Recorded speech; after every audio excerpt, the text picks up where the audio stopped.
এতক্ষণ বাজারে থাইকা এইটুক ইলিশ মাছ আনছেন? এইটুক ইলিশ মাছ? এইটুক ইলিশ মাছের দাম কত জানো? জানি, মাছের রাজা ইলিশ। আপনি কি পুরি মাছের দাম ইলিশ মাছ পাইবেন? আমার তো আয় বুঝা ব্যয় করতে হইব। শোনো, তরকারিতে তেল কম দিবা, যদি পারো মাছটারে তরকারির মধ্যে দিবা, আবার মাছটা উঠায় রাখবা, পরের দিন তরকারির মধ্যে দিয়া রান্না।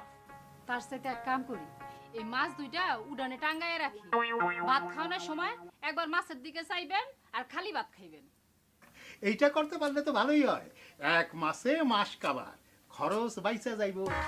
চুপ করেন তো, মাইসে শুনলে এসব কথা কি কই? আমি মানুষের ধারদারি? আমি কারোর খাই না পড়ি নাকি মানুষে আমারে জিনিসপত্র মাগনা কিনা দেয়? কোনটা? শোনেন, যত দিন যাইতেছে জিনিসপত্রের দাম বাড়তেছে। দাম বাড়তেছে তো ঠিক, হু হু করে দাম বাড়তেছে, কিন্তু আমার ফসল তো বাড়ে। আগে যেরকম হইতে হচ্ছে এখনো সেরকম হইতে আছে।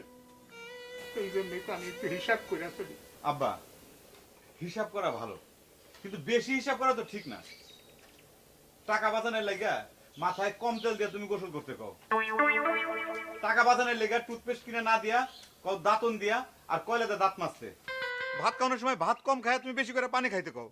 এইসব কথা মানুষজন শুনলে পরে কি কয় কও? মাইসা আর কি কয়? মাইসা কয় কিপটা খা। হ্যাঁ, আমি কিপটা খা। আমি কিপটা হইলে কার কি? আর তোমারে কিপটা কইলে আমারে কইবা কিপটার পোলা।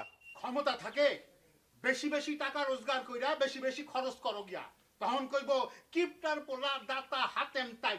তোমার জমি জমা আছে দেখে আমি লেখাপড়া শিখি নাই, হইছি চাষা। আরে লেখাপড়া না শিখা কত পোলা পান্ডা কারি কারি টাকা আয় করতেছে দেহসটা। অবৈধ টাকা রোজগার করার দরকার নাই।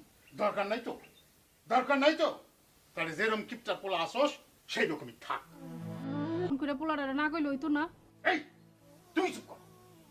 যেরকম অল্প তেল দিয়ে মাছ রাঁধতে কইছি, তরকারি রাঁধতে কইছি, সেই কাম করো।